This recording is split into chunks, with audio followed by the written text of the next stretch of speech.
తమ మనసులో దేవునికి చోటు నొల్లకపోయిరు గనక చేయరాని కార్యములు చేయుటకు దేవుడు భ్రష్ట మనసుకు వారిని అప్పగించెను.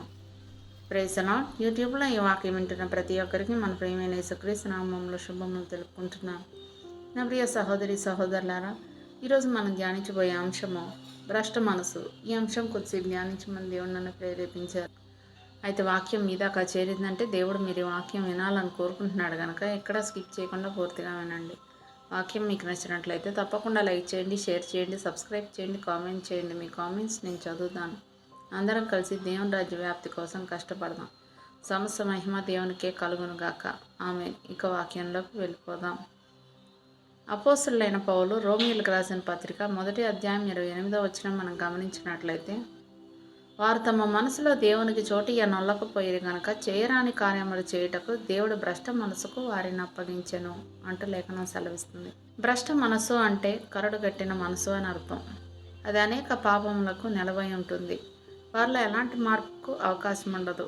అది కరగదు, దానికి చలనం ఉండదు. ఏ మనిషికైనా ఇలాంటి మనసు వస్తే ఇంకా వారిని బాగు చేయడం అనేది ఎవరి వల్ల కాదు. ఎవరికైనా రోగం వస్తే వెంటనే దానికి సంబంధించిన మందులు వాడితే తగ్గిపోతుంది. రోగాన్ని నిర్లక్ష్యం చేసి మందులు వాడకపోతే రోగం ముదిరిపోతుంది. ఒకవేళ ఆ రోగం మందులకు తగ్గే స్థాయి దాటిపోతే మాత్రం చనిపోతారు. రోగం ముదిరేదాకా మనకు ఆ నొప్పి తెలియదు. రోగం ముదిరి మందులు పనిచేయని స్థాయికి చేరుకుంటే మాత్రం మరణం తప్పదు. పాపం కూడా అంతే. పాపం చేసినప్పుడు శిక్ష వెంటనే రాకపోవడం వలన మనం హృదయపూర్వకంగా పాపం చేస్తాం.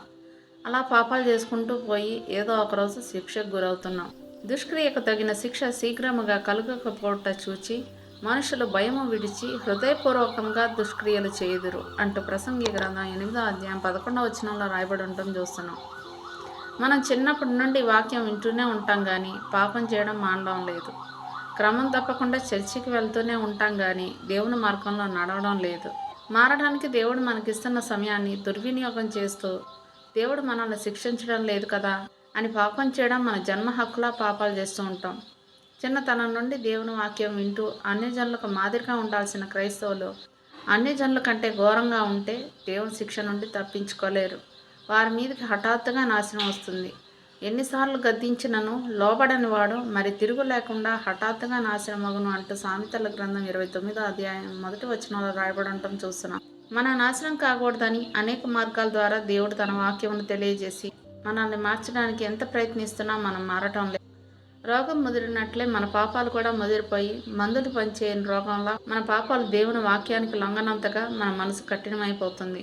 ఈ లోకభోగాలకు అలవాటు పడిన చాలామంది క్రైస్తవులు దేవుడు ఇప్పట్లో రాడులే, ఇంకొంతకాలం పాపం జీవిత చర్మాంకంలో మారుమనసు పొందుదాం అనుకుంటారు.